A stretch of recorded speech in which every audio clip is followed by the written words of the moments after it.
بسم اللہ الرحمن الرحیم اللہم صلی علی سیدنا مولانا محمد وعلی آلہ وصحبہ بارک وسلم علیہ الصلاۃ والسلام علیکہ یا سیدی یا رسول اللہ وعلی آلہ وصحبہ یا سیدی یا ابا الفاطمۃ الزہراء السلام اللہ علیہ۔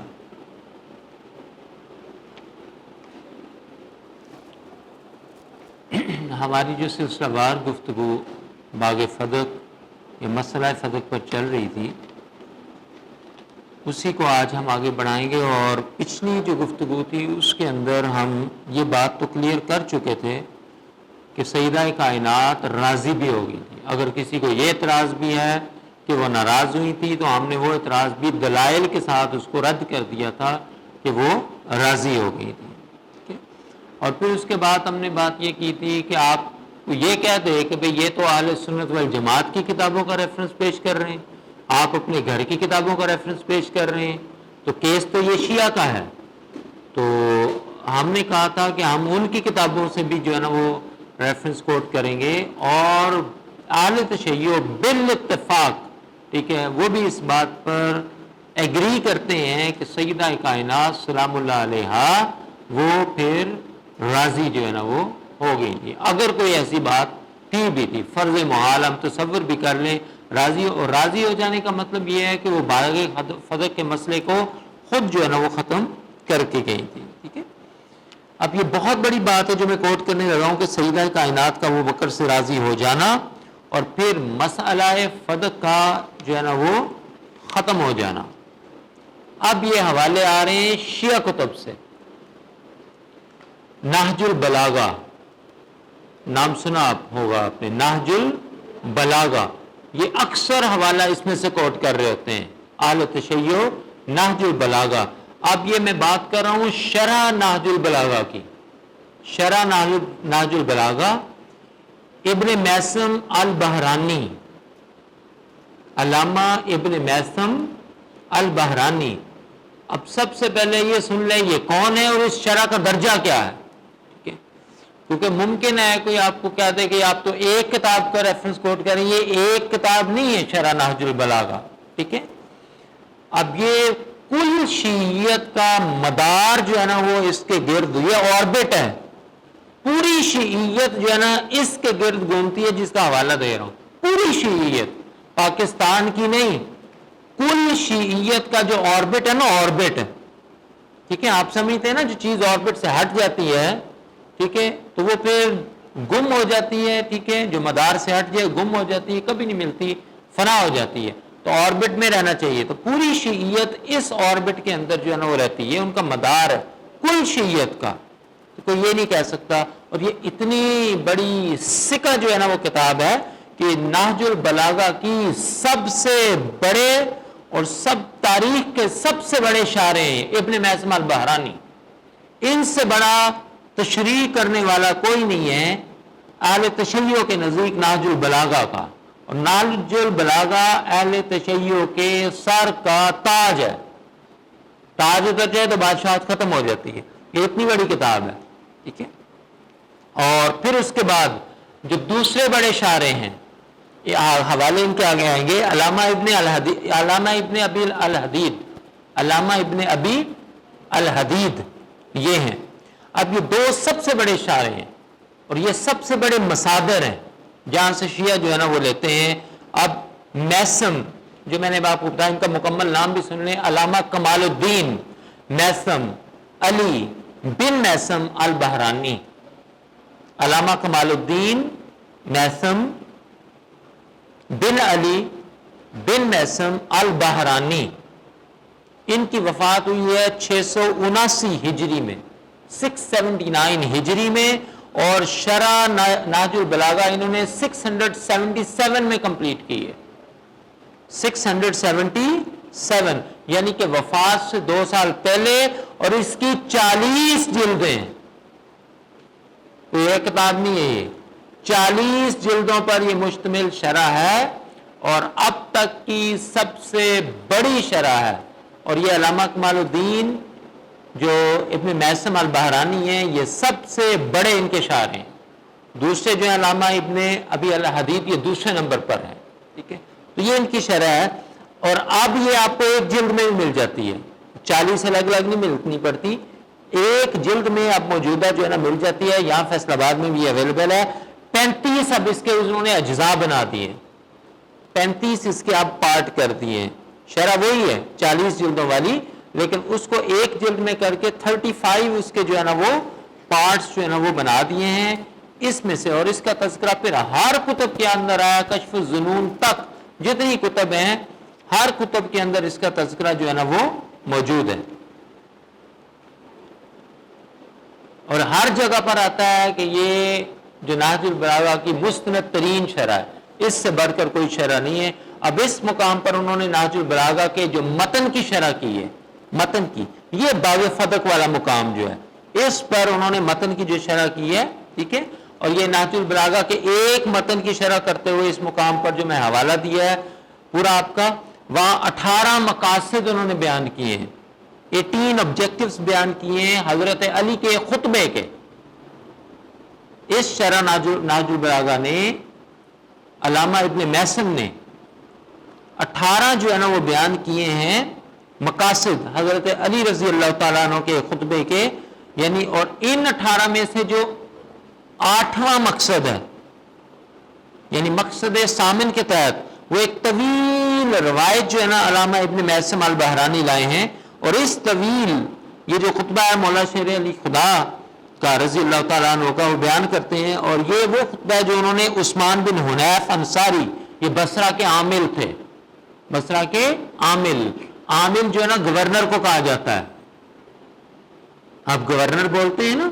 عامل گورنر کو کہا جاتا ہے. یہ بصرہ کے گورنر تھے عثمان بن حنیف انصاری, ان کو جو ہے نا وہ یہ لکھا. تو اس میں وہ بیان کرتے ہیں اس کی تشریح میں کہ یہ بحث چلائی انہوں نے باغ فدق کی بحث. اور پھر سب سے بڑی بات یہ ہے کہ اس بحث کو بغیر رد کیے ہوئے, بغیر تنقید کیے ہوئے, بغیر تنقیص کیے ہوئے اس پوری روایت کو مولا علی, مولا کائنات کے گھر, سیدہ کائنات کا, سیدہ کائنات کے گھر صدیق اکبر کا جانا, اور پھر سیدہ کائنات کا آپ سے راضی ہو جانا, یہ سارا انہوں نے اس کے اندر جو ہے نا وہ کوٹ کیا علامہ ابن محسن نے. اور مسئلہ فدق جو ہے نا اسی سے پھر جو ہے نا وہ ختم ہو جاتا ہے. اب علامہ ابن محسن نے روایت کیا ہے, روایت کر کے اسے پھر کمزور یا موضوع یا باطل کہہ کر رد بھی نہیں کیا.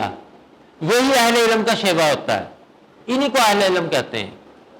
آج کل کے لوگ پھر یہ اہل علم نہیں ہے, یہ رد بھی نہیں کیا. یہ اصل بات یہی ہے, ٹھیک ہے. ایک ہوتا ہے نا کسی ایک کا حوالہ دے دیا تو پھر اس کو رد کر دیا, اس کو باطل کہہ دیا, اس کو مردود کہہ دیا, اس کو موضوع کہہ دیا. ایسی کوئی بات نہیں انہوں نے کی. انہوں نے اس روایت کو لیا این من نون, ٹھیک ہے, اور اس کی جو ہے نا وہ تصدیق جو ہے نا وہ فرمائی ہے. اس پر تنقید نہیں کی, جرح نہیں کی, نقص نہیں اس واقعے کے اندر نکالا, رد نہیں کیا. اس کو قبول کرنے اور دلیل, یہ اس کو قبول کرنے کی ایک دلیل اور علامت ہے کہ اہل تشیع بھی اس بات کو قبول کرتے ہیں کہ سیدہ کائنات راضی ہو کر گئی ہیں. اگر وہ رد کر دیتے, تنقیص کر دیتے, اس کو مردود قرار دیتے تھے, موضوع قرار دیتے تھے, اس کا مطلب یہ انہیں اعتراض اس بات پہ ہوتا کہ سیدہ کائنات جو ہے نا وہ راضی ہو کر نہیں گئی. تو نہ رد کرنا, نہ تنقیص کرنا, نہ تنقید کرنا, نہ عیب نکالنا اور اس کو من و عن اسی طرح بیان کر دینا, اس کا مطلب یہ ہے کہ اہل تشیع بھی اس بات کو مانتے ہیں کہ سیدہ کائنات جو ہے نا وہ راضی ہو گئی ہے. یہ اتنی بڑی اس کی خود جو ہے نا وہ دلیل بن جاتی ہے. اور یہ اہل علم کی نشانی بھی یہی ہوتی ہے کہ خام خواہ کسی چیز کو نہیں رد کرتے, ٹھیک ہے. لیکن آج کیا ہے کہ اس بات کو چھپا دیا گیا ہے, ٹھیک ہے, نہ کتابوں میں لکھا جاتا ہے, نہ واضحوں میں بیان کیا جاتا ہے, ٹھیک ہے. تو اہل تشیع,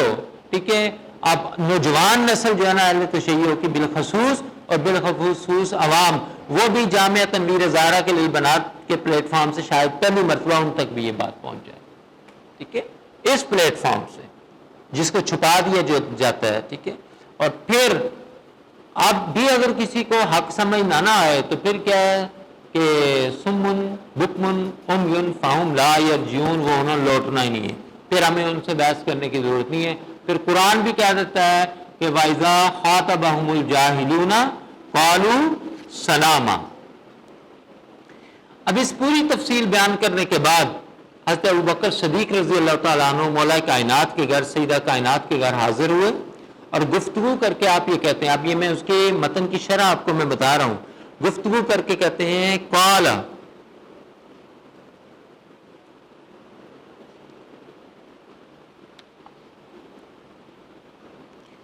آپ گفتگو کر کے یہ کہتے ہیں قال لنا لکی مالی ابی کا، صدیق اکبر کہتے ہیں کہ خدا کی قسم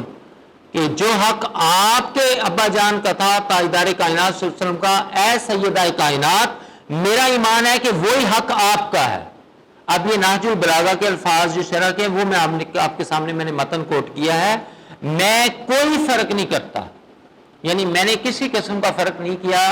جو حق آپ کے ابا جان تاجدار انبیاء صلی اللہ علیہ وسلم کا تھا اے سیدہ کائنات وہی حق آپ کا، میں نے کسی قسم کا کوئی فرق نہیں کیا۔ کان رسول اللہ صلی اللہ علیہ وآلہ وسلم، یہ نہج البلاغہ کے الفاظ ہیں، ٹھیک ہے، کہ یاخذ من فدق قوتکم ویقسم الباقی ویحمل منہ فی سبیل اللہ، کہ رسول اللہ صلی اللہ علیہ وسلم کی سنت اور طریقہ یہ تھا، اب سیدہ کائنات کو بتا رہے ہیں کہ آپ اہل بیت کا، ازواج مطہرات کا، اہل خانہ کا سارا خرچہ مال فے اور اس کی آمدنی میں سے لے لیتے اور وہ دے دیتے، اور باقی جتنا جو ہے نا وہ بچتا تھا، پھر اس کے بعد جو ہے نا وہ سارے کا سارا اللہ کی راہ میں خرچ کر دیتے تھے، ریاستی ضروریات کو پورا کرتے تھے، سوسائٹی کی ضروریات کو پورا کرتے تھے، رفاہ عامہ کے کاموں پہ لگا دیتے تھے۔ اب یہ بات کہہ کر سید صدیق اکبر نے پھر عرض کیا، ٹھیک ہے، وَلَكِ عَلَى اللَّهِ ان اسنان بہا کما یسنب، اور میں نے اے سیدہ کائنات آپ کو گواہ بنا کر خدا کی قسم کھا کر یہ کہتا ہوں کہ جس طرح اس کی پائی پائی حضور علیہ السلام تقسیم فرماتے تھے، اسی طرح اس امانت کی پائی پائی میں بھی تقسیم کروں گا، کوئی فرق جو ہے نا وہ نہیں رکھوں گا، کہ جیسے حضور کیا کرتے تھے، پہلے بتا دیا کہ حضور ایسے تقسیم کرتے تھے،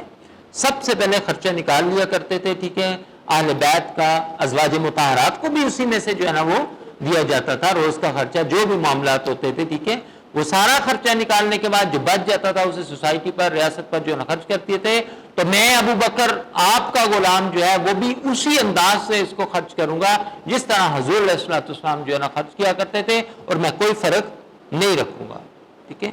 اب اس کے بعد سنیے، فرضیت بذالک، کیا کہ سیدہ کائنات اس پر راضی ہو گئی۔ اب یہ نہج البلاغہ کی شرح کا حوالہ ہے، ٹھیک ہے، یہ حوالہ ان کو کوٹ کر دیجیے گا۔ اور پھر وعدہ لے لیا سیدہ کائنات نے کہ اے خلیفۃ المسلمین سیدنا صدیق اکبر، آپ مجھ سے وعدہ کریں کہ جیسے کہہ رہے ہیں اسی طرح تقسیم کرتے رہیں گے، فرق تو نہیں آپ رکھیں گے، ایسے ہی رکھیں گے؟ آپ نے وعدہ لیا تو آپ نے کہا فرق نہیں کروں گا۔ اب یہ معاہدہ ہو گیا اور مسئلہ فدق ختم ہو گیا، تو ہم پھر مردے جو ہے نا اکھاڑ رہے ہیں قبروں میں سے، یہاں پر یہ بات ساری ختم ہوگی۔ اور ان کی رضا اور خوشنودی کے حوالے سے میں نے اب یہ پورا ریفرنس آپ کے سامنے بیان کر دیا کہ سیدنا صدیق اکبر اور سیدہ کائنات کی آپس میں رضا اور خوشنودی۔ اب یہ ایک حوالہ ہے جو میں نے دیا ہے، ٹھیک ہے، ابن میثم البحرانی، اور یہ جلد 5 تھی اس کی، میں نے کہا نا 40 جلدیں تھی، جلد 5 صفحہ نمبر 107 شرح نہج البلاغہ ابن میثم البحرانی۔ اب اس کا دوسرا حوالہ، اب میں صرف حوالہ دوں گا آپ کو، ڈیٹیل نہیں دوں گا، وہی باتیں انہوں نے کی ہیں، وہی باتیں۔ دوسرا حوالہ اسی خطبہ کی جو مولا علی شیر خدا کا خطبہ ہے، ٹھیک ہے، اسی کے بحث کتاب الدرۃ النجفیہ، کتاب کا نام ہے الدرۃ النجفیہ، نجف سے، یہ بھی شرح ہے نہج البلاغہ کی۔ اس کے مؤلف ہیں ابراہیم بن حسین بن علی بن غفار، ابراہیم بن حسین بن علی بن غفار۔ اس کا صفحہ نمبر 331 اور 32، 1291 ہجری کی یہ طبع قدیم ہے، ایران سے اس کی طباعت ہوئی ہے۔ آپ دیکھیں یہاں تک جب آپ ان کے بتا دیں گے نا تو پھر وہ انکار نہیں کر سکتے، یا دم دبا کر بھاگ جائیں گے، ٹھیک ہے، یا وہ مان جائیں گے، ایک کام ہوگا، ٹھیک ہے۔ کہ تبات بھی ہم نے بتا دیا کہ آپ ہی کے ایران سے ہے، ٹھیک ہے۔ اب اس سے یہ بات تو اب یہ دو حوالے، اور جو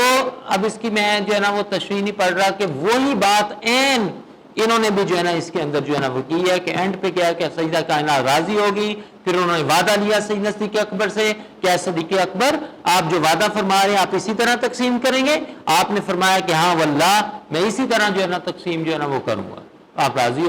ہوگی تو مسئلہ فتح کدھر گیا؟ ختم ہو گیا، ٹھیک ہے۔ اب اس سے بعد یہ اسٹیبلش ہوگی کہ سیدہ کائنات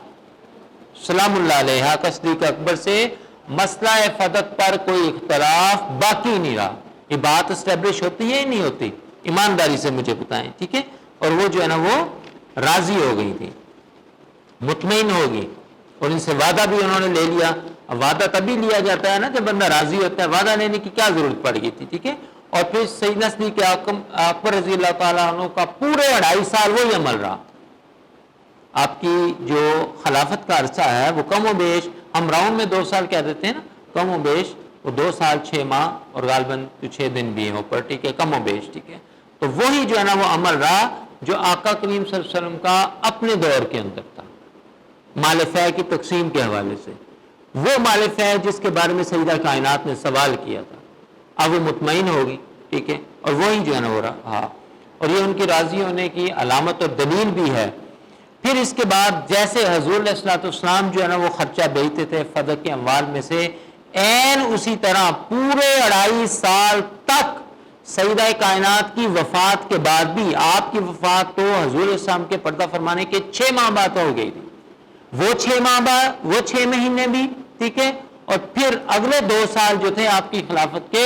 پورے 2.5 سال تک اسی طرح حضور علیہ الصلوۃ والسلام کے طریقے کو فالو کرتے ہوئے سیدنا صدیق اکبر پورا خرچہ جو حضور علیہ السلام بھیجا کرتے تھے پورے 2.5 سال اپنی خلافت میں وہ اہل بیت کو بھجواتے رہے، مولا علی شیر خدا وصول کرتے رہے، حسنین کریمین کو بھجواتے رہے، مولا علی شیر خدا اس کو وصول کرتے رہے، ٹھیک ہے۔ پھر اس کے بعد سیدنا عمر فاروق رضی اللہ تعالیٰ عنہ کا 10 سالہ جو ہے نا وہ دور حکومت ہے، وہ بھی اسی طریق پر پورے 10 سال جو ہے نا اہل بیت اطہار کو، مولا علی شیر خدا، سیدہ کائنات کے گھر اور حسنین کریمین کو پورا خرچہ جو ہے نا وہ 10 سال جو ہے نا وہ بھجواتے رہے۔ اس کے بعد سیدنا عثمان غنی کا دور آیا، 12 سالہ جو ہے نا وہ دور حکومت ہے، ٹھیک ہے، تو وہ بھی پورا خرچہ اسی طرح 12 سال 12.5 سال کم و بیش وہ خرچہ جو ہے نا والے فہ میں سے نکال کر جس طرح تاجدار کائنات صلی اللہ علیہ وسلم نکالا کرتے تھے پورے 12.5 سال تک وہ خرچہ جو ہے نا وہ بیچتے رہے اور مولا علی شیر خدا وصول فرماتے رہے، ٹھیک ہے۔ اگر اتنا بڑا مسئلہ ہوتا، ٹھیک ہے، غصب کیا ہوا حق ہوتا تو کوئی عام بندہ بھی کسی غاصب کی بھیجی ہوئی چیز کو عزت دار بندہ قبول کرتا ہے، وہ کہے گا میں ٹھوکر مارتا ہوں تمہاری اس چیز پر، لے جاؤ۔ آپ نے تو خوشی سے وصول کیا اس کو، تو پھر سب سے پہلے تو آپ مولا علی شیر خدا کو پکڑ لیں، بھئی آپ کیوں وصول کرتے رہے یہ، ٹھیک ہے۔ آپ نے 2.5 سال بھی وصول کیا اسی ابو بکر سے، آپ نے 10 سال بھی اسی ابو بکر سے، اسی عمر سے وصول کیا، جس پر تہمت لگا دی جاتی ہے کہ معاذ اللہ وہ گھر کے اندر زبردستی آ گئے، گھر کا دروازہ توڑ دیا، گھر کو آگ لگا دی، یہ بھی آتا ہے، گھر کو آگ لگا دی، ٹھیک ہے، اور سیدہ کائنات گر گئی، ٹھیک ہے، آپ کی کنڈیشن نازک تھی، ٹھیک ہے، اور آپ کی اسی وجہ سے وفات ہو گئی، تو پھر بے خرچہ کیوں وصول کرتے رہے آپ کو نہیں پتا کہ آپ کی بیوی کا تو قاتل یہ ہے، ارے آپ قاتل سے جو ہے نا وہ 10 سال خرچہ وصول کرتے ہیں، کمال نہیں ہو گیا؟ پھر 12.5 سال جو ہے نا حضرت عثمان غنی سے بھی آپ خرچہ وصول کرتے ہیں، اور اس خرچے سے حسنین کریمین بھی ہیں، ان کی پرورش بھی ہو رہی ہے، ٹھیک ہے، مولا علی کے شیر خدا کا گھر کے معاملات بھی چل رہے ہیں، اہل بیت کے گھر کے معاملات بھی چل رہے ہیں، جو ازواج مطہرات زندہ ہیں ان کو بھی جو ہے نا وہ مل رہا ہے، کوئی اعتراض نہیں کر رہا۔ اور پھر مولا علی شیر خدا کا اپنا دور حکومت آ جاتا ہے، تو اسی طریق پر حضرت علی رضی اللہ تعالیٰ عنہ نے بھی پورے 5 سال اپنے دور حکومت میں یہ صدق سے یا اموال فیض سے وہ خرچہ اسی طریق پر جیسے حضور علیہ الصلوۃ والسلام جو ہے نا نکالا کرتے تھے اپنے گھر کے لیے خود نکالتے رہے۔ اپنا دور آیا تو ارے آپ کیوں خود نکال رہے ہیں؟ آپ تو خود نکال رہے ہیں خرچہ، اور خود اپنے گھر کے اندر جو ہے نا اس کو بھیج رہے ہیں، اپنی طریقے سے جو ہے نا خود سے بھیج رہے ہیں، آپ ہی چھوڑ دیں گے؟ آپ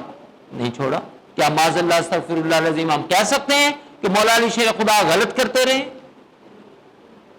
وہ مولا علی شیر خدا کے حق اپنے آپ کو حق تب سمجھتا ہے میں حق ہوں کہ وہ علی کے راستے پر اگر چلتا ہے۔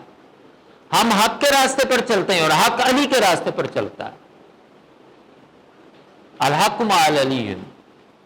تو یہ دیکھیں پورا 30 سال خلافت کا دور جو ہے نا وہ اسی مال فہ، اسی باغ فدق کا حصہ لے کر جو ہے نا وہ کھاتا رہا ہے، ٹھیک ہے، اور ان کو اعتراض ہو رہا ہے۔ اعتراض ہوتا تو سب سے پہلے تو انہیں جو ہے نا وہ کرنا چاہیے تھا۔ تو دور صدیقی میں بھی وہی حیثیت رہی، دور فاروقی میں بھی، دور عثمانی میں بھی، اور پھر مولا علی شیر خدا کے دور میں بھی مال فدق کی وہی حیثیت رہی جو کہ دور نبوی صلی اللہ علیہ وآلہ وسلم کے اندر تھی۔ اور مولا علی شیر خدا میں نے بتایا نا کہ اگر غلط سمجھتے ہیں اس فیصلے کو کہ یہ غصب کیا ہے انہوں نے حق، تو غاصب کا کون لیتا ہے حق؟ اتنی عزت بھی نہیں تھی معاذ اللہ استغفر اللہ العظیم۔ آج کو غیرت مند بندہ ہو وہ یہ گوارا کرتا ہے، کبھی نہیں کرے گا، اور پھر مولا علی شیر خدا کیسے ممکن ہو سکتا ہے؟ 5 سال میں پھر انہوں نے بھی وہی کیا جو کہ صدیق اکبر اور دیگر جو ہے نا وہ کرتے رہے ہیں۔ تو اب اگر مجرم بنتے ہیں تو سب سے بڑے مجرم تو پھر مولا علی شیر خدا بن گئے۔ یہ ان سے ہم بات کہہ رہے ہیں جو یہ اعتراض کرتے ہیں اور کیس جو ہے نا وہ بناتے ہیں۔ پھر اس کے بعد بقیہ جو ہے، ٹھیک ہے، وہ سارے کا سارا جو ہے نا اسی طرح سرکاری جو خزانہ کا فائنانس ڈپارٹمنٹ ہے جس کو دیوان کہا جاتا تھا، اس فائنانس ڈپارٹمنٹ کو ایک خاص نام دیا جاتا تھا،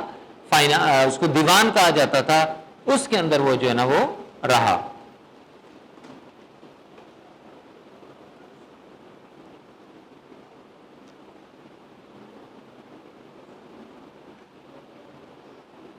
تو یہاں سے یہ بات کلیئر ہوگی کہ کسی قسم کی زیادتی نہیں ہوئی، ٹھیک ہے، کیونکہ اگر ابو بکر، عمر، عثمان غاصب ہیں تو پھر مولا علی شیر خدا سب سے بڑے غاصب جو ہے نا وہ بن گئے، ٹھیک ہے۔ کیوں؟ قانون تو ایک ہونا چاہیے نا سب کے لیے، لا ایک ہونا چاہیے، اصول ایک ہونا چاہیے۔ تو اگر پھر زیادتی کی ہے تو پھر مولا علی شیر خدا نے بھی کی ہے۔ ایک قانون رکھے نا، پھر آپ یہ کیوں کہتے ہیں کہ بھئی یہ صرف زیادتی ابو بکر نے کی ہے، یہ زیادتی عمر نے کی ہے، یہ زیادتی عثمان نے کی ہے؟ قانون، لا، اصول سب کے لیے ایک ہونا چاہیے۔ پھر زیادتی اگر ان تینوں نے کی ہے تو پھر زیادتی مولا علی شیر خدا نے بھی کی ہے، پھر یہ ہونا چاہیے۔ اس طرف جو ہے نا وہ آپ آتے نہیں ہیں۔ اب یہ جو بات ہے کہ اگر زیادتی ہوئی تھی تو پھر مولا علی شیر خدا نے اس کی تلافی کیوں نہیں کی؟ پھر یہ سوال بھی پیدا ہوتا ہے کہ چلیں جی ہم وقتی طور پر مان بھی لیتے ہیں تو پھر مولا علی شیر خدا کے پاس تو حکومت آ گئی تھی، پاور آ گئی تھی، ٹھیک ہے، تو پھر وہ تلافی انہوں نے اس بات کی کیوں نہیں کی؟ اگر سٹیٹس جو ہے نا فدق کا ابو بکر نے بدل بھی دیا تھا اس کا سٹیٹس، ٹھیک ہے، فدق کا یعنی وراثت سے اس کو جو ہے نا وہ مال فہ میں فرض کے ابو بکر نے تبدیل کر دیا تھا، یہ تو بھائی بہت بڑی زیادتی ہو گئی۔ تو پھر اس زیادتی کی تلافی جو ہے وہ مولا علی شیر خدا کر سکتے تھے، پورے 5 سال جو ہے نا وہ حکومت میں جو ہے نا وہ رہے ہیں۔ خیر یہ قول جو ہے نا آگے آ جائے گا۔ اب مولا علی شیر خدا جب خلیفہ بنتے تو ان سے کسی نے پوچھا کہ اب آپ فدق لوٹا دیں اہل بیت کو۔ جب وہ خلیفہ بن گئے نا تو مولا علی شیر خدا سے کسی نے کہا تھا آپ ایسا کریں کہ یہ جو باغ فدق ہے اب آپ لوٹا دیں، جو ابو بکر نے نہیں دیا، عمر نے نہیں دیا، عثمان نے نہیں دیا، اب آپ لوٹا دیں کہ اگر یہ ان کی وراثت اور ہبہ بنتا تو آپ خلیفہ وقت ہیں، آپ کا اختیار ہے تو آپ اس کو لوٹا دیں۔ اب آپ نے جواب دیا، سن لیں، آپ نے فرمایا کہ خدا کی قسم مجھے اللہ سے حیا آتا ہے۔ کیا؟ مجھے اللہ سے حیا، یہ نہیں کہا کہ مجھے ابو بکر سے حیا آتا ہے، مجھے عمر سے حیا آتا ہے، مجھے یہ بھی کہہ سکتے تھے، کام تو ہو کر کے گئے، نہیں۔ اس کا مطلب یہ ہے کہ جو ابو بکر، عمر اور عثمان نے کیا وہ عین وہی کیا جو قرآن سے ثابت ہو رہا تھا، اس لیے کہا کہ خدا کی قسم مجھے اللہ سے جو ہے نا وہ حیا آتا ہے کہ جو کام ابو بکر اور عمر نے نہیں کیا وہ علی کیسے کر سکتا ہے؟ اگر ابو بکر، عمر نے مال فہ کو وراثت میں تبدیل نہیں کیا تو علی وہ کام کیسے کر سکتا؟ مجھے اللہ سے حیا آتی ہے۔ اب آپ بتائیں کدھر جائیں گے؟ کدھر گیا باغ فتح؟ کدھر گیا مال فہ؟ خام خواہ کا ڈگوسلا پن نہیں، خام خواہ کا۔ اب یہ سارے دلائل ان کی کتب سے ہیں، شرح نہج البلاغہ سے سارا کچھ جو ہے نا وہ چل رہا ہے۔ تو اس کا مطلب یہ ہے کہ مولا علی شیر خدا نے اس کی توثیق کر دی ہے، اس پہ تنقید نہیں کی بلکہ توثیق کر دی ہے، اس کو ثبت کر لیا، اس کو آن کر لیا، اس کو سیکنڈ کر دیا اس بات کو کہ ابو بکر تو حق کرنے والے تھے، عمر حق کرنے والے تھے، اور وہ تو امامان عادلان تھے، امامان عادلان تھے، عادلوں کے بھی امام تھے، وہ ظلم اور غصب کرنے والے نہیں تھے۔ تو لہٰذا جو سٹیٹس انہوں نے رکھا ہے اس کو تبدیل کرنے سے مجھے اللہ سے حیا آتی ہے۔ اب یہ مولا شیر علی خدا نے کہا ہے، اور یہ سارا شیعہ کتب کے اندر یہ چیزیں موجود ہیں، یہ والی بات ساری کی ساری۔ اب ہم بات کر رہے تھے درۃ النجفیہ کی، صفحہ نمبر 332 کا یہ حوالہ ہے، ٹھیک ہے؟ اس کے اندر یہ سارے کا سارا درج ہے۔ یہ جتنی بات میں نے کی ہے نا، مولا علی شیر خدا تقسیم کرتے رہے ہیں، حضرت علی حضرت ابوبکر کرتے رہے ہیں، حضرت عمر کرتے رہے ہیں، حضرت عثمان کرتے رہے ہیں، پھر کسی نے حضرت علی سے یہ بات کی، یہ ساری چیزیں جو ہے نا اس کے اندر الدرۃ النجفیہ کے اندر موجود ہیں۔ اور اگلی بات وہ بھی سن لے کہ یہ تمام کتب میں یہ ساری باتیں درج ہیں، اور جتنی بھی شروحات ہیں، جتنی بھی شرح ہیں نہج البلاغہ کی میں نے بیان کی ہیں، ان سب کے اندر بھی یہ موجود ہے، خواہ وہ ابن المعصم البحرانی نے کی ہے، ٹھیک ہے، خواہ وہ جو ہے نا وہ علامہ غفاری نے کی ہے، ٹھیک ہے، درۃ النجفیہ کے اندر ہے، ہر ایک کے اندر جو ہے نا یہ بات موجود ہے۔ اب دیکھیں پھر اسی صفحہ نمبر 332 میں اس میں نے وہ جو کہا تھا وَكَانَ يَأْخُذُ غَلَّتَهَا، پھر صدیق اکبر رضی اللہ تعالیٰ عنہ اہل بیت کے لیے غلہ اور ضروریات کی چیزیں جو ہے نا مال فہ میں سے نکال دیتے تھے، مال فہ میں سے نکال دیتے تھے، فَيَدْفَعُ عَلَيْهِمْ مِنْهَا، اور ان کا سارا خرچہ اور اس کے منافع کا حصہ سیدہ کائنات اور مولا علی شیر خدا کہ گھر ان کی ضروریات کی کفالت کے لیے آپ پہنچا دیا کرتے تھے۔ پھر ثم فعلت الخلفاء بعدہ کذالک، اور سارے خلفائے راشدین ان کے بعد اسی طرح کرتے رہے، پھر سیدنا مولا علی شیر خدا تک یہ سلسلہ 30 سال تک یہ عمل جاری رہا۔ یہ بھی اس کے اندر درج ہے صفحہ نمبر 332 کے اندر۔ اب آپ خود مجھے بات بتائیں کہ جس کے اندر تھوڑی سی رتی برابر بھی جو ہے نا عقل ہو، شعور ہو، اور انسان کے اندر امانت دیانت ہو، اسے یہ بات واضح طور پر جو ہے نا سمجھ آ جاتی ہے کہ اگر معاذ اللہ کوئی وفات کے وقت تک سمجھے کہ ہمارا حق جو ہے نا چھین لیا گیا ہے، وہ ناراض ہوگی، ترک کلام کر دیا، ٹھیک ہے، اور یہ کہہ دیا اور وہ کہہ دیا، لا تعلق ہوگی، اگر واقعتاً یہ بات سمجھ لے کہ یہ سارے کا سارا مال جو ہے نا غصب ہوا ہے، ٹھیک ہے، جس کو پہاڑ بنا دیا گیا ہے، تو مجھے بتائیں کوئی معمولی سی بھی غیرت اور شریف انسان جو ہوگا اگر یہ سچویشن اس کے سمجھ میں آ جائے تو وفات کے بعد، سیدہ کائنات کی وفات کے بعد وہ یہ قبول کرتا؟ کبھی نہ کرتا۔ تو وفات کے بعد بھی قبول کرنا یہ اور بڑی دلیل ہو جاتی ہے۔ سیدہ کائنات کی موجودگی میں چلے کر لیا، ٹھیک ہے، اس کے بعد بھی آپ لیتے رہے ہیں، ٹھیک ہے، اتنا بڑا واقعہ ہو گیا ہے، آپ کی زوجہ کی وفات بھی ہو گئی ہے، اسی غم میں ہو گئی ہے، وہ کہتے ہیں وہ غم بھی لے کے ان کو بیٹھ گیا تھا، ٹھیک ہے، وہ ناراض والا، وہ حاجرت والا، غاضبت والا، وہ غم لے کر بیٹھ گیا تھا۔ اتنی بڑی بات ہوگی اور کمال ہے، پھر ایسا کچھ نہیں ہوا۔ کیونکہ عام آدمی جو ہوتا ہے نا غیرت والا، وہ بھوک سے فاقے سے بھی مر رہا ہوتا تو غصب کی ہوئی چیز قبول نہیں کرتا۔ تو یہ تو سب کچھ لوٹا دینے والے تھے، ان کو فاقوں نے کیا کہنا ہے؟ روزے، آپ کو روزے والا واقعہ آپ کو سنایا تھا نا، قرآن نے اس کو جو ہے نا وہ کوٹ کر دیا۔ تو یہ محتاج جو ہے نا وہ ٹھوکر مار دیتا ہے انسان جو ہے نا وہ جو غیرت مند بندہ ہو۔ تو لہٰذا بات وہ کرنی چاہیے جو عقل کے خانے میں تھوڑی بہت آ جائے۔ اب یہ کل کتب شیعہ کے اندر جو ہے نا موجود ہے یہ ساری باتیں۔ بدقسمتی وہ یہ ہے کہ ان کے ملا لوگ جو ہیں اور جو یہ ذاکرین ہیں یہ اپنے شیعہ عوام سے اور عوام الناس سے اس بات کو چھپا دیتے ہیں، ٹھیک ہے، کیونکہ اگر بتایا ہوتا تو شاید سچویشن یہ نہ ہوتی باغ فضل کی جو آج ہے، اس میں یکسر جو ہے نا وہ کوئی نہ کوئی تبدیلی جو ہے نا ہوتی۔ اور پھر سیدہ کائنات جو ہے نا یہ وہ گھرانہ ہے، ٹھیک ہے، اگر ایسی بات ہوتی تو وہ فاقوں کو قبول کر لیتے، اور پھر سیدہ کائنات کا وہ گھرانہ ہے کہ ملائکہ بھی ان کے گھر کے دربان ہیں، ان کو کس چیز کی ضرورت تھی کہ مال فضق پر ہی ان کا گزارا ہونا تھا؟ اگر وہ اس کو وراثت سمجھتی، ٹھیک ہے، تو کیا اسی پر ان کا گزارا ہونا تھا؟ ایسی بات بالکل بھی جو ہے نا نہیں ہے۔ 3 دن تک روزے رکھے، ٹھیک ہے، بغیر کھائے پیے افطار کر لیں، ملائکہ گھر کے دربان ہوں، ٹھیک ہے، اور ایک پانی کے گونج سے افطاری کر لیں،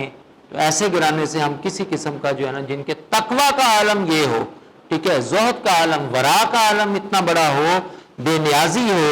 تو ان کی غیرت کا کوئی بندہ تصور کر ہی نہیں سکتا کہ کتنی زیادہ وہ غیرت مند گھرانہ ہے۔ تو آپ ان سے کیسے توقع کر سکتے ہیں کہ وہ ناراض ہو گئی اور تعدم جو ہے نا وسائل جو ہے نا انہوں نے بات نہیں کی، سیدنا صدیق اکبر سے کہا کہ میرے جنازے میں جو ہے نا وہ شرکت نہیں کرنی، یہ ساری منہ کی باتیں ہیں۔ اور قرآن کہتا ہے کہ جو منہ کی باتیں افواہیں ہوتی ہیں، سنی سنائی بات جو ہوتی ہے، جو رومرز ہوتے ہیں، ان پر کسی قسم جو ہیئر سیز ہوتے ہیں ان پر کسی قسم کے کان نہیں دھرنے چاہیے۔ خام خواہ میں جو ہے نا ایک ڈرامہ رچا دیا گیا ہے اور چیزیں منسوب جو ہے نا کر دی ہیں، سراسر جھوٹ ہے، باطل ہے، غلط ہے یہ، ٹھیک ہے۔ اور اگلی بات اب سن لیں، یہ جو جنازے کی بات کرتے ہیں نا کہ کہا جی میرے جنازے میں نہیں شریک ہونا، سیدہ کائنات کا جنازہ خود سیدنا صدیق اکبر رضی اللہ تعالیٰ عنہ نے پڑھایا ہے، اور یہ شیعہ کتب کے اندر درج ہے، لو کر لو گر سیدہ کائنات کا جنازہ، مولا علی شیر خدا بھی موجود ہے، آخر اجازت دی ہوگی انہوں نے یا نہیں دی ہوگی، ٹھیک ہے، تو مولا علی شیر خدا نے ایسے بندے کو اجازت دینی تھی جس نے حق لے لیا ہو، جو غاصب ہو، جس نے معاذ اللہ استغفر اللہ العظیم زیادتی کی ہو، ناانصافی کی ہو، بددیانتی کی ہو۔ کیسے ممکن ہو سکتا ہے کہ مولا علی شیر خدا اور جنازہ بھی کس کا ہے؟ حضور کی لخت جگر کا۔ یہ کیسے ممکن ہو گیا؟ سیدنا صدیق اکبر نے خود جنازہ پڑھایا ہے سیدہ کائنات کا، اور آج ہم کیا باتیں لوگوں کو بتاتے ہیں اور ان کا نقشہ کیا ہم پیش کر رہے ہیں، کیا بنا کر ان کا جو ہے نا وہ نقشہ جو ہے نا وہ پیش کر رہے ہیں، ٹھیک ہے۔ ہم نے اس کو جو ہے نا جنگ بنا دیا ہے، اور 1400 سالوں کے بعد ہمیں مسئلہ فضق اب جو ہے نا وہ یاد آ گیا ہے۔ 14 سال پہلے وہ ختم ہوا اور ہمیں جو ہے نا وہ یاد آ گیا۔ اب تیسرا حوالہ میں دے رہا ہوں آپ کو، علی نقی فیض الاسلام، علی نقی، امام نقی علیہ السلام، وہ ادب لکھا ہوا ہے علی نقی فیض الاسلام کا، یہ بھی شارح ہیں نہج البلاغہ کے، شرح نہج البلاغہ جلد 2 صفحہ 960 پہ۔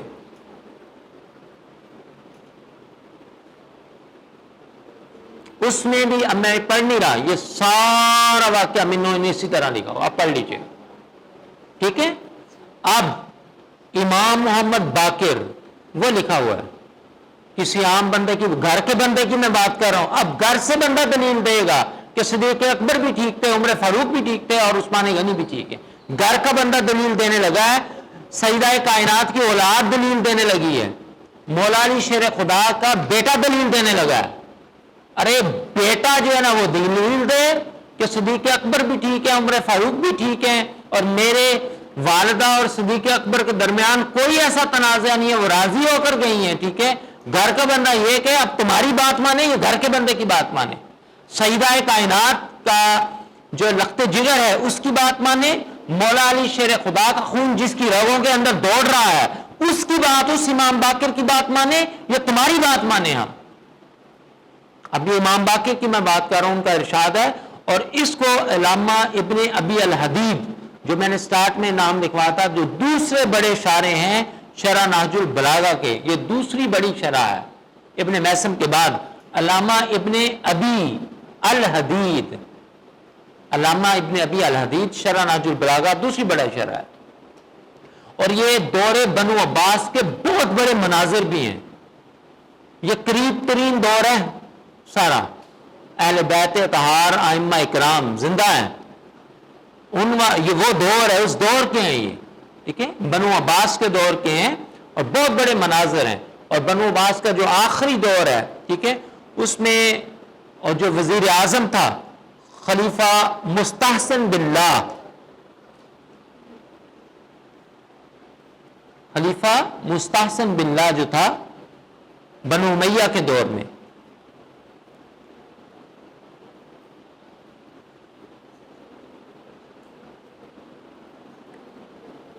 ابن القمی یہ وزیر اعظم، یہ شیعہ تھا بذات خود، یہ خود شیعہ تھا اور یہ اس کے مشیر تھے. کون؟ یہ جو شارع ہیں علامہ ابن ابی الحدید، دور عباس کے بہت بڑے مناظر آخری دور میں، ٹھیک ہے، اور یہ ان کے مشیر تھے. جی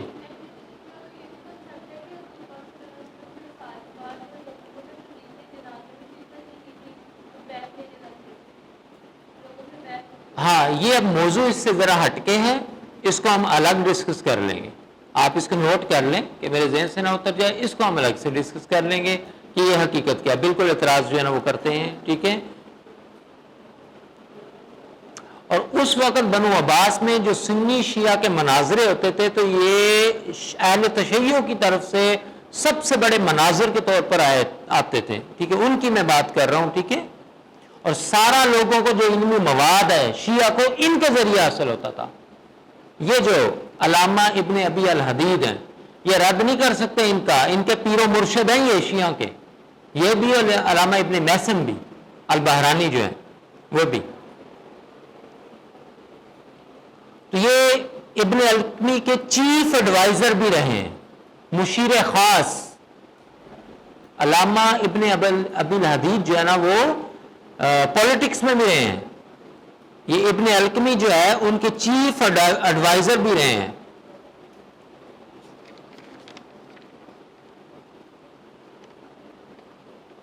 اب وہ یہ روایت کرتے ہیں، اب سن لیں ان کی روایت، اور کوٹ کرتے ہیں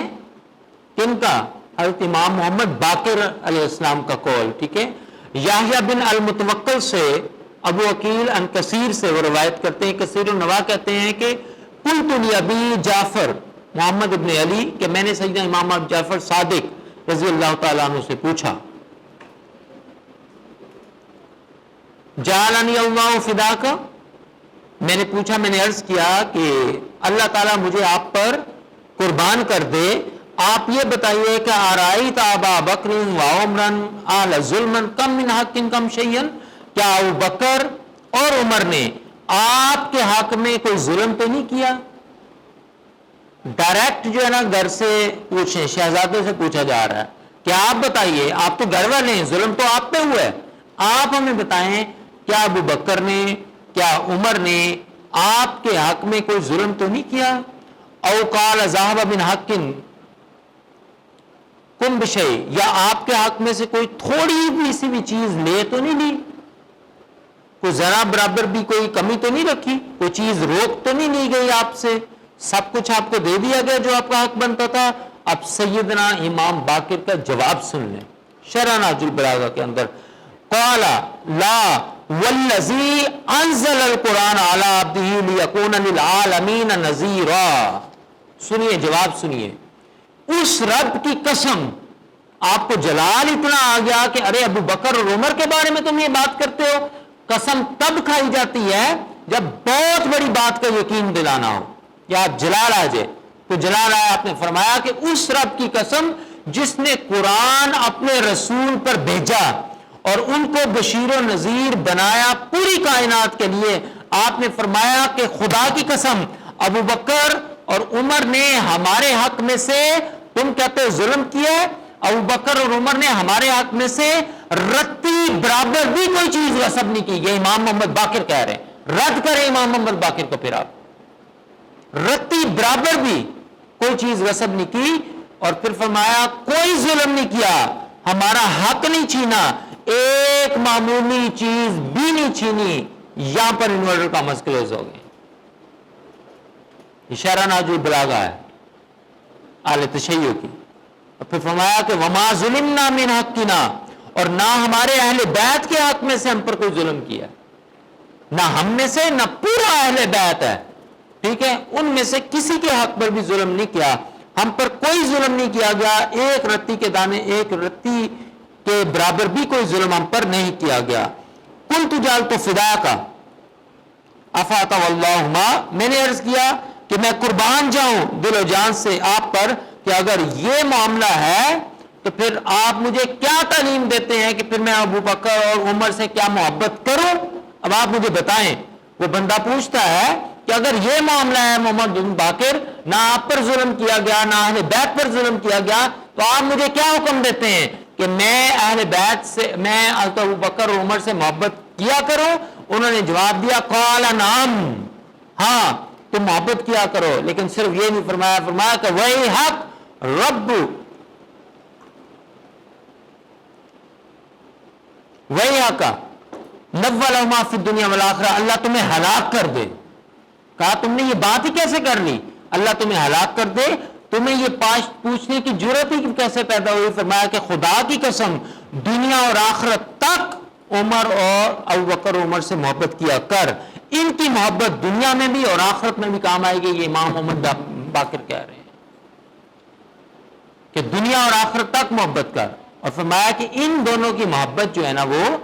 دنیا میں بھی تمہارے کام آئے گی، آخرت میں بھی کام آئے گی. اس کا مطلب تو یہ ہے کہ تم تو اپنے گھر والوں کی نہیں مان رہے، جن کو گھر والا کہتے ہو تم تو انہی کی جو نہیں مان رہے. وہ یہ کہہ رہے ہیں کہ ابو بکر سے محبت کر، عمر سے محبت کر، دنیا میں بھی آخرت میں بھی، کیونکہ دنیا میں بھی یہ کام آئے گی اور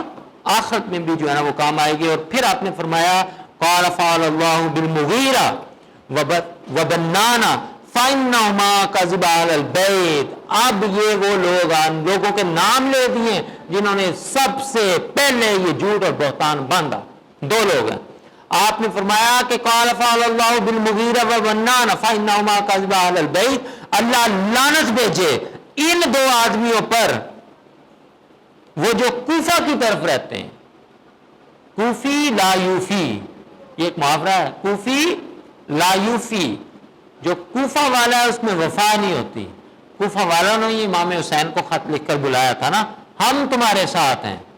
قدم بڑھائیے اے امام، ہم تمہارے ساتھ ہیں. تو امام نے قدم بڑھائے، لیکن وہاں جب گئے تو کہا جی دل تو ہمارے ساتھ آپ کے ساتھ ہیں، تلواریں آپ کے ساتھ نہیں ہیں. ہماری تلواریں آپ کے ساتھ نہیں ہیں، ہمارے دل آپ کے جو ہے نا وہ ساتھ ہیں. ٹھیک ہے، تو کیا فائدہ ایسے دلوں کا؟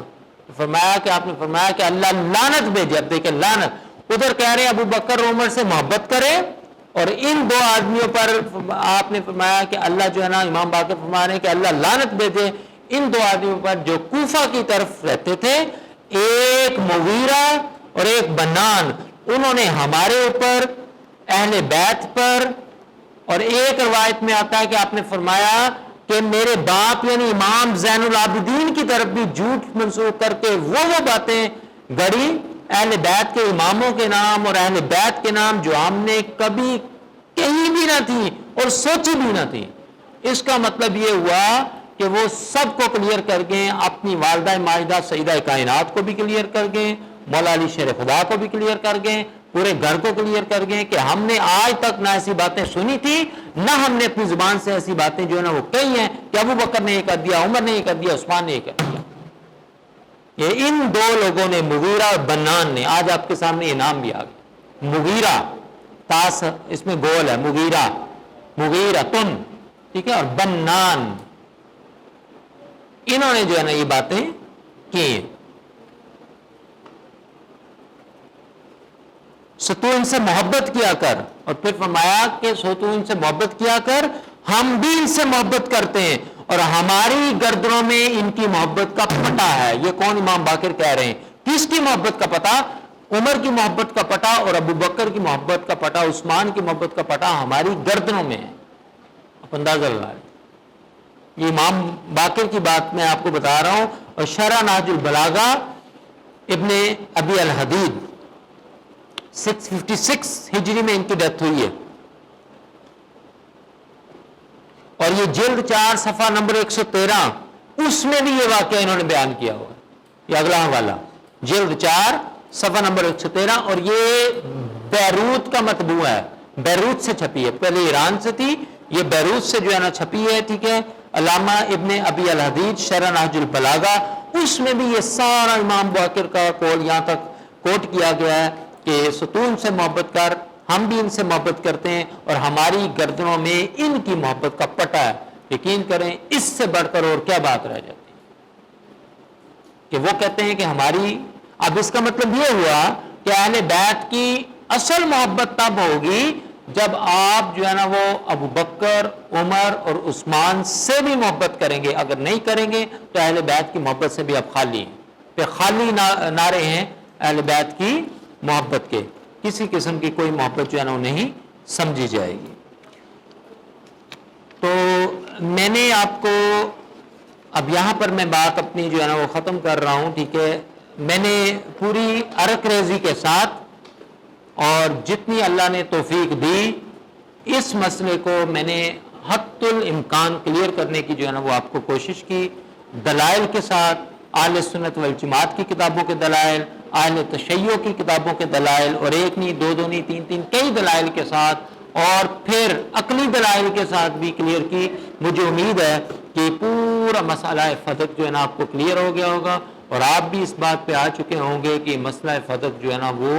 اپنی حیات مبارکہ کے اندر جو ہے نا وہ ختم کر کے گئی ہیں، اور جو امام باقر نے کیا دیا ہے اس سے بڑھ کر کسی مائی کے لال کی بات ہو ہی نہیں سکتی۔ اب